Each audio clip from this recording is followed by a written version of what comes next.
leaders on the front straightaway. Servia, Allmendinger, and Wilson running 4th, 5th, and 6th. Again, a good early run for Oriole Servia, who was quickest. He won morning warm-up today, Tom.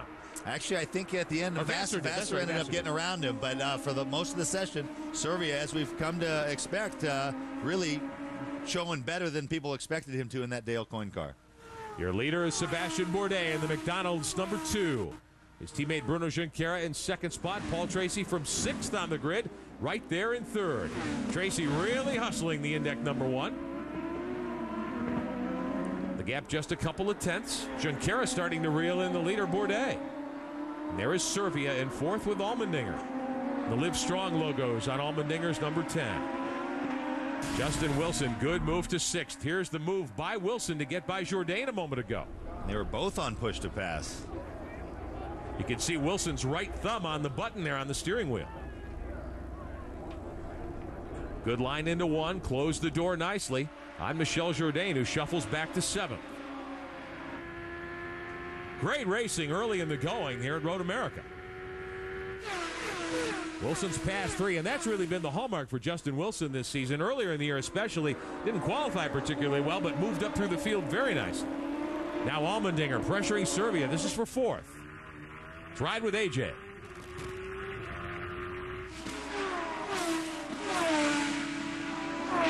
Oriole Servia for Dale Coyne's team, the OakTV.com car. There's the Live Strong, number 10.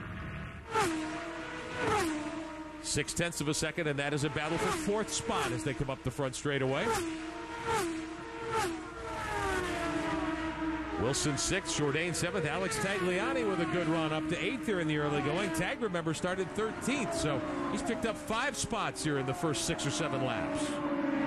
Working lap number 8.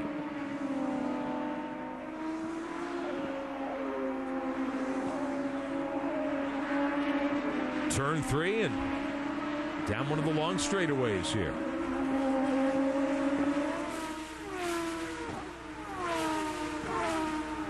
Jourdain in 7th. He started 11th, so it hasn't been a bad day for Jourdain. He'd gotten to 6th before he gave up that spot to Justin Wilson. Lap times top of your screen as we show you the Ford running order. On board Justin Wilson, who's 6th. And pulling away now from Jourdain. Tagliani back there in the Blue Rocket sports car. The Johnson Controls number 8. Running an 8th spot. Now, if you're Jourdain and you were passed like that, do you keep your emotions in check, or when you see the guy pulling away, do you say, hey, I've got to get up on the wheel here and try to catch him again? Well, chances are he was already up on the wheel, and it's just he might be trying to come up with some changes he could make to make his car better. But the way Champ Car racing has become, I mean, guys are 10/10ths all the time. And so if a guy goes by you like that, it's a little disheartening. You're like, wow, this is early on to be getting blown off like that. But that's the nature of it. Hopefully they can make an adjustment on their pit stop with tire pressures or a wing adjustment that will make his car better. The course will pick up grip. So generally if you have understeer, it'll get worse as the thing goes along, so you'll see them adding turns of front wing, and hopefully they built enough adjustment into their car the right way that they can keep up with the racetrack. Rodolfo Levine in 9th. Right behind him, there's the other Herdez car, the 55, Mario Dominguez. He's climbed up to 10th. And we'll take a look and show you some of the moves he's made here in the early laps at Road America. Down into the right-handed turn 1. Dominguez threw the car off course yesterday in second round qualifying, busted the back wing off the Herdez machine. Obviously, it is plenty fast after the repairs. Let's take a look. This is drawing up on the back deck lid of Mario Haberfeld, the rear wing. Good inside move on the front straightaway. So Haberfeld, who had been up in 9th earlier, now shuffled back to 11th. Dominguez is 10th, and he's got Rodolfo Levine up in front of him. Haberfeld holding up perhaps Roberto Gonzalez and Ryan Hunter-Reay. Now, Hunter-Reay did not lose a lap.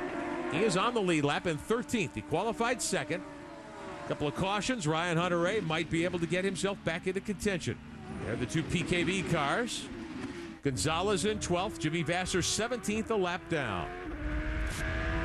Mario Haberfeld in the Cummins number 5. Shown 11th last time.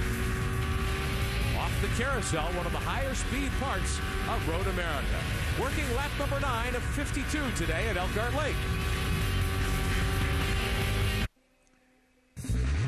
Our coverage of the Champ Car Grand Prix of Road America on Spike TV being brought to you today by Bridgestone Tires, a passion for excellence. And by Ford Explorer, ready for adventure.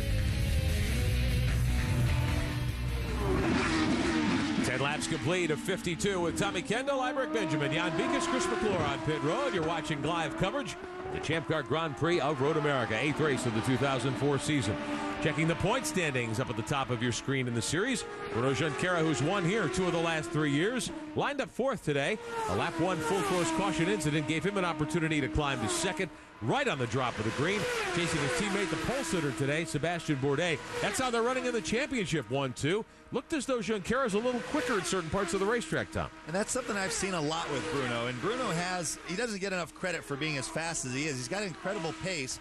I think the things that keep him from that is he doesn't quite lock onto his pace as quickly as Bourdais, and he's in the championship mode so much that he tends to back off a half a click.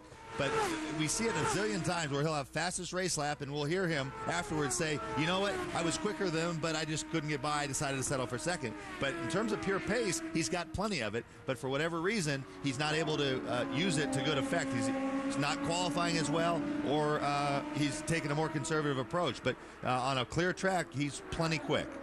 Bruno Junqueira, one of the drivers who has won here for Newman Haas. Caution on the racetrack, however. 11 laps complete. The 2 leaders under the Sargento Bridge and a full course yellow. Now, Junqueira didn't see it evidently and blew by the race leader, Bourdais, but he'll have to tuck back into line. Roberto Gonzalez, we're being told, is off course, as Junqueira will allow Bourdais to retake the lead as they back off for the 2nd full course yellow of the day. 13th corner, just before the final turn up to the front straightaway. Roberto Gonzalez, who is running up in the top 11, puts the Nextel car off into the gravel. A little fire going there, just starting to get going there on the back. Little turbo fire back there. Gonzalez sounds like he's got the car running. I believe I hear the motor running there. But they've got to come get him because he is buried up to the gunnels in the Nextel number 21. So under caution for the 2nd time today, Sebastian Bourdais is our leader.